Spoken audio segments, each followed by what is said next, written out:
warahmatullahi wabarakatuh. Salam, Om Swastiastu, Namo Buddhaya, salam kebajikan dan salam sejahtera bagi kita semua. Fraus omnia corrumpit. Penipuan merusak segalanya. Selamat pagi kepada moderator, dewan juri, dan hadirin yang terhormat. Saya, Belinda Raisa Evana Ahmad, sebagai pembicara satu dari tim kontra, izin menyampaikan apresiasi atas forum diskusi ini. Kami di sini secara tegas menolak emosi dalam situasi tertentu, kebohongan demi kebaikan atau white lies dibenarkan secara etis. Mengapa? Karena kebohongan sekecil apapun adalah bom waktu yang mengancam sendi-sendi kejujuran, nilai paling fundamental dalam peradaban manusia. Sebelum masuk ke argumen, izinkan saya untuk menjelaskan terlebih dahulu apa itu white lies. White lies adalah kebohongan kasat mata yang disulam dengan benang niat baik, yakni tindakan menyembunyikan atau memelintir fakta yang selektif untuk menghindari konflik atau melindungi perasaan. Setelahnya, dalam kesempatan ini, izinkan untuk pembicara kedua dan pembicara ketiga akan menyampaikan 3 argumen, yakni diantaranya argumen pertama secara yuridis.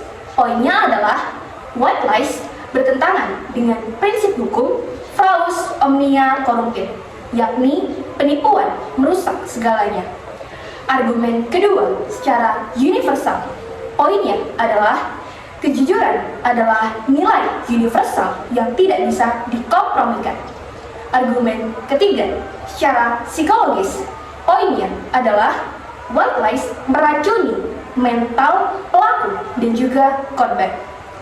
Dari 3 argumen tersebut, yuridis, universal, dan juga psikologis tidak bisa dibenarkan, bahkan dalam situasi tertentu. Kami mengajak Dewan Juri terhormat agar tidak terjebak dalam ilusi kebohongan baik. Mari junjung kejujuran sebagai oksigen peradaban, karena hanya dengan itulah kita bisa membangun masyarakat sehat dan berintegritas.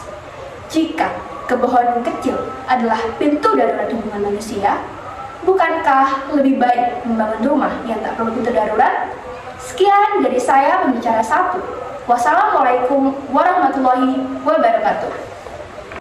Assalamualaikum warahmatullahi wabarakatuh. Shalom, Om Swastiastu, Namo Buddhaya, salam kebajikan. Selamat pagi Dewan Juri yang terhormat, rekan-rekan berpikir dari tim pro yang saya hormati dan hadirin sekalian. Perkenalkan saya, Indira Putri sebagai pembicara kedua dari tim kontra yang hari ini akan menyampaikan, memperkuat, dan mengelaborasi lebih lanjut argumen yang telah disampaikan oleh pembicara pertama dari tim kami. Dewan Juri yang terhormat, kembali saya tegaskan bahwa kami, tim kontra, tegas menolak adanya mosi perdebatan pada pagi hari ini. Dewan Juri yang terhormat, kebohongan demi kebenaran sekalipun tidak dapat dibenarkan. Ini merupakan justifikasi terhadap tindakan yang salah. Legitimasi dalam situasi tertentu tetap tidak boleh dibenarkan. Interpretasi prinsip-prinsip hukum harus dilakukan dan tidak dapat dijadikan pembenaran untuk tindakan yang pada dasarnya melanggar prinsip kejujuran. Dewan Juri yang terhormat, secara yuridis hal ini bertolak besar dengan adanya prinsip fraus omnia corrumpit, yaitu penipuan menghancurkan segalanya.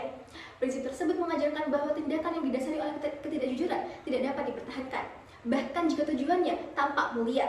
Membenarkan white lies membuka celah tentang kebenaran dan situasi tertentu yang berpotensi disalahgunakan untuk membenarkan kebohongan yang lebih besar dengan konsekuensi yang lebih serius. Dalam pasal 1328, Kitab Undang-Undang Hukum Perdata secara implisit mengakui prinsip ini dengan membatalkan perjanjian yang didasari oleh penipuan. Meskipun white lies tidak memiliki konsekuensi hukum langsung seperti penipuan besar, prinsip dasarnya tetap relevan dalam konteks etika. Dalam pasal 9 Kodeki mewajibkan dokter untuk bersikap jujur dalam berhubungan dengan pasien dan sejawatnya. Seorang dokter yang berbohong tentang kondisi pasien, meskipun dalam niat baik untuk tidak membuatnya panik, tetap saja melanggar etika profesi dan berpotensi membahayakan pasien. Dengan demikian, prinsip fraus omnia corrumpit memberikan landasan yuridis dan etis yang kuat untuk menolak pembenaran white lies. Kebohongan dalam hal apapun memiliki potensi merusak dan tidak dapat dibenarkan atas nama kebenaran yang subjektif.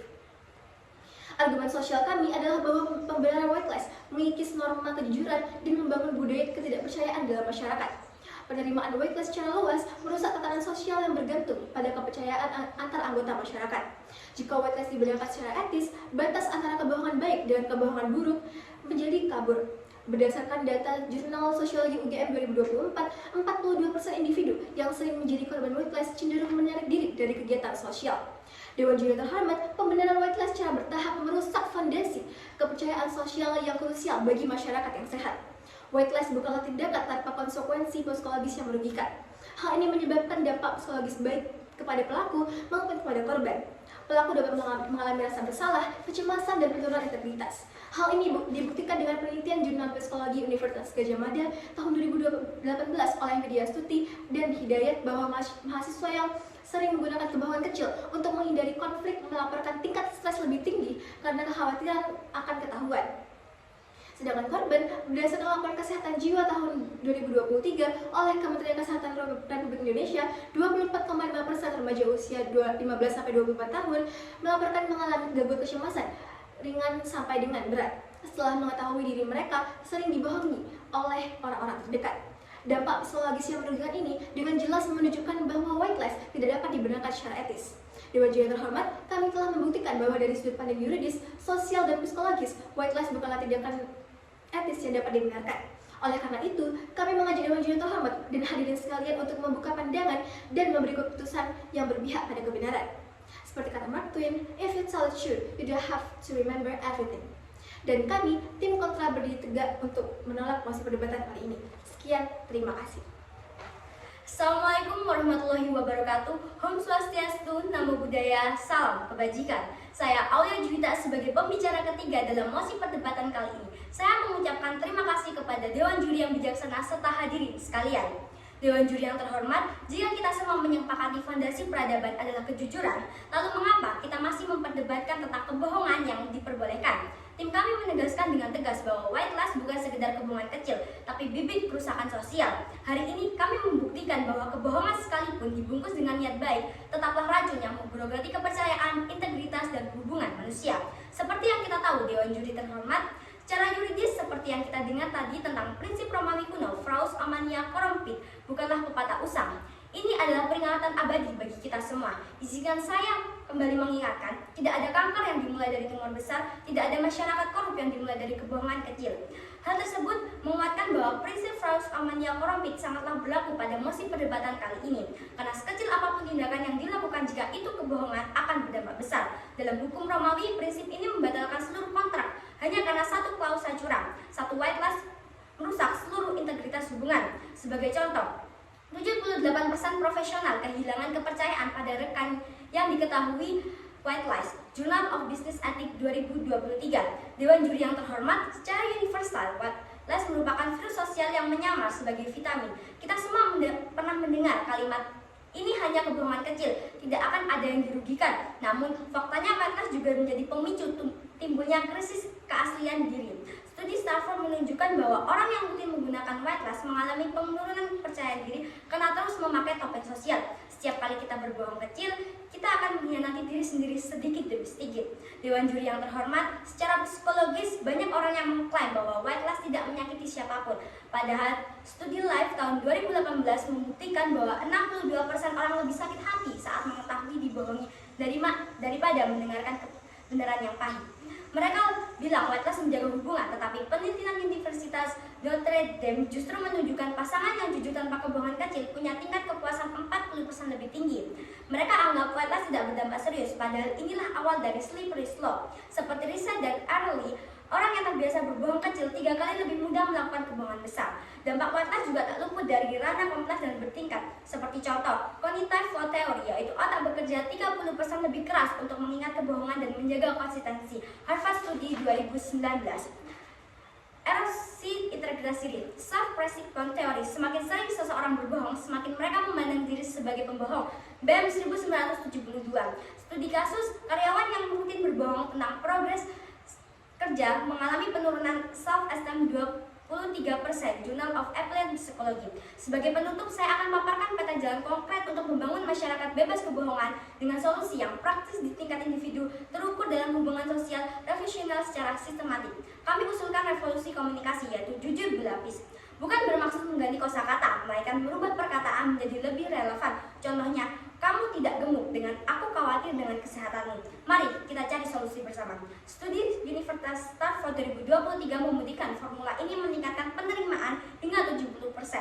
Hadirin yang saya hormati, di akhir debat kali ini kita diingatkan pada satu kebenaran sederhana, yaitu setiap kita memilih white lies, kita menukar kepercayaan dengan kenyamanan semu.